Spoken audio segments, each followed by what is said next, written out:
ಶ್ರೀನುಸ್ vlog. ನಾನಿವತ್ತು ನುಗ್ಗೆ ಸೊಪ್ಪಿನ ಚಟ್ನಿ ಮಾಡೋದು ಹೇಗೆ ಅಂತ ತಿಳಿಸ್ತೀನಿ ಬನ್ನಿ.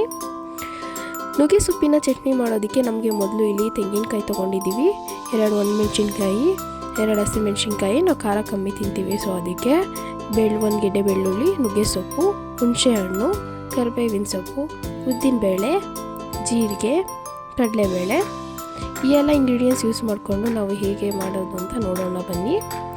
ನಾವಿಲ್ಲಿ ಮೊದಲಿಗೆ ಒಂದು ಬಾಣಲಿ ಇಟ್ಕೊಳ್ಳೋಣ. ಅದು ಸ್ವಲ್ಪ ಚೆನ್ನಾಗಿ ಕಾಯ್ದ ಮೇಲೆ 2 to 3 ಟೇಬಲ್ ಸ್ಪೂನಷ್ಟು ಆಯಿಲ್ನ ಯೂಸ್ ಮಾಡ್ಕೊಳ್ಳಿ.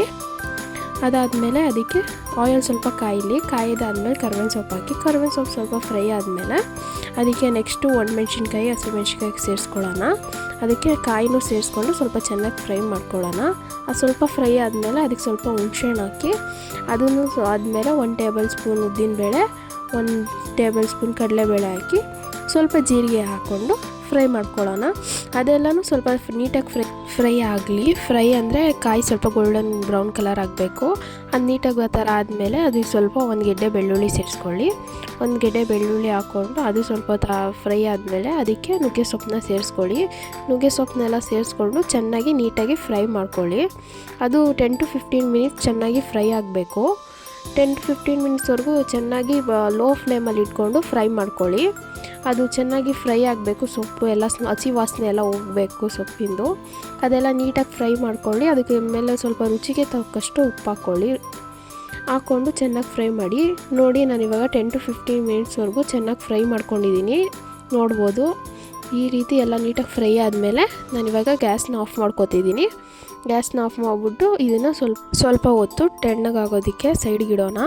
ಇದೆಲ್ಲ ನೀಟಾಗಿ ಕೂಲ್ ಆದಮೇಲೆ ಬಿಸಿ ಎಲ್ಲ ಆರಬೇಕು. ಬಿಸಿ ಆರಿದ್ಮೇಲೆ ಇದನ್ನು ಒಂದು ಮಿಕ್ಸಿ ಜಾರ್ಗೆ ಶಿಫ್ಟ್ ಮಾಡ್ಕೊಳ್ಳೋಣ. ನೆಕ್ಸ್ಟ್ ಇದನ್ನು ಶಿಫ್ಟ್ ಮಾಡ್ಕೊಂಡ್ಮೇಲೆ ಸ್ಟಾರ್ಟಿಂಗಲ್ಲಿ ನೀರೇನು ಆ್ಯಡ್ ಮಾಡ್ಕೊಬೇಡಿ, ಅದನ್ನು ಹಂಗೆ ರುಬ್ಕೊಳ್ಳಿ. ಅದು ರುಬ್ಕೊಂಡ್ಮೇಲೆ ಅದನ್ನು ಸ್ವಲ್ಪ ನೀರು ಆ್ಯಡ್ ಮಾಡ್ಕೊಳ್ಳಿ. ಸ್ವಲ್ಪ ನೀರು ಆ್ಯಡ್ ಮಾಡ್ಕೊಂಡು ರುಬ್ಕೊಳ್ಳಿ. ಅದನ್ನು ನೋಡಿ ಜಾಸ್ತಿ ನೀರು ಹಾಕ್ಕೊಳ್ಳೋಕೆ ಹೋಗಬೇಡಿ. ಸ್ವಲ್ಪ ಹಾಕ್ಕೊಂಡು ಈ ರೀತಿ ಜಾಸ್ತಿ ಫುಲ್ಲು ನೀಟಾಗಿ ಗ್ರೈಂಡ್ ಮಾಡೋಕ್ಕೆ ಸ್ವಲ್ಪ ಹಾಗೇ ಇರಲಿ. ನೀಟಾಗಿ ಪೇಸ್ಟ್ ಥರ ಮಾಡಬೇಡಿ. ನಾವು ನಾರ್ಮಲ್ ಚಟ್ನಿ ಮಾಡ್ತೀವಿ ಆ ಥರ ಮಾಡೋಕ್ಕೆ ಹೋಗಬೇಡಿ. ಆಮೇಲೆ ಜಾಸ್ತಿ ನೀರು ಸೇರಿಸ್ಕೊಬೇಡಿ, ಸ್ವಲ್ಪ ಗಟ್ಟಿನೇ ಇರಬೇಕು. ಮತ್ತು ಇದನ್ನು ನೀವು ಎಷ್ಟು ದಿವಸ ಬೇಕಾದರೂ ಸ್ಟೋರ್ ಮಾಡಿಕೊಂಡು ಇಟ್ಕೊಂಡು ತಿನ್ಬೋದು. ನಾನಿವಾಗ ಇದನ್ನು ಒಂದು ಬೌಲ್ಗೆ ಶಿಫ್ಟ್ ಮಾಡ್ಕೊತಾ ಇದ್ದೀನಿ. ಇದೆಲ್ಲ ಶಿಫ್ಟಿಂಗ್ ಮಾಡ್ಕೊಂಡ್ಮೇಲೆ ಅದು ಉಳಿದಿರುತ್ತಲ್ಲ, ಅದಕ್ಕೆ 1 ಡ್ರಾಪ್ ನೀರು ಹಾಕಿ ಇದಕ್ಕೆ ಶಿಫ್ಟ್ ಮಾಡ್ಕೊಂಡು ಮಿಕ್ಸ್ ಮಾಡ್ಕೊಳ್ಳಿ. ಜಾಸ್ತಿ ನೀರು ಹಾಕೊಳ್ಳೋಕೆ ಹೋಗ್ಬೇಡಿ, ಗಟ್ಟಿ ಇರಬೇಕು. ಚಟ್ನಿ ಇಲ್ಲಾಂದರೆ ಅಳಿಸೋಗ್ಬಿಡುತ್ತೆ, ಜಾಸ್ತಿ ದಿವಸ ಸ್ಟೋರ್ ಮಾಡೋಕ್ಕೆ ಹೋಗಲ್ಲ. ನೋಡಿ, ನುಗ್ಗೆ ಸೊಪ್ಪಿನ ಚಟ್ನಿ ತಯಾರಾಗಿದೆ. ನಾನು ಇವಾಗ ಇದನ್ನು ಟೇಸ್ಟ್ ಮಾಡಿ ಹೇಳ್ತೀನಿ. ನೋಡಿ, ಇಷ್ಟ ಆದರೆ ಲೈಕ್ ಮಾಡಿ, ಶೇರ್ ಮಾಡಿ, ಕಮೆಂಟ್ ಮಾಡಿ, ಮತ್ತು ಟೇಸ್ಟ್ ಹೇಗಿತ್ತು ಅಂತ ಕಮೆಂಟಲ್ಲಿ ತಿಳಿಸಿ. ಸಬ್ಸ್ಕ್ರೈಬ್ ಮಾಡ್ಕೊಳ್ಳೋದನ್ನ ಮರಿಬೇಡಿ. ನೋಡಿ, ಇವಾಗ ನಾನು ಇದನ್ನು ಟೇಸ್ಟ್ ಮಾಡ್ತಿದ್ದೀನಿ. ನೋಡಿ, ಸೂಪರಾಗಿದೆ. ಟೇಸ್ಟ್ ಮಾತ್ರ ಸಖತ್ ಅಂತಲೇ ಹೇಳ್ಬೋದು. ನನಗಂತೂ ಸಿಕ್ಕಾಪಟ್ಟೆ ಇಷ್ಟ ಆಯಿತು. ನಿಮ್ಗೆ ಏನು ಅನಿಸ್ತು ಅಂತ ನನಗೆ ಕಮೆಂಟಲ್ಲಿ ತಿಳಿಸಿ.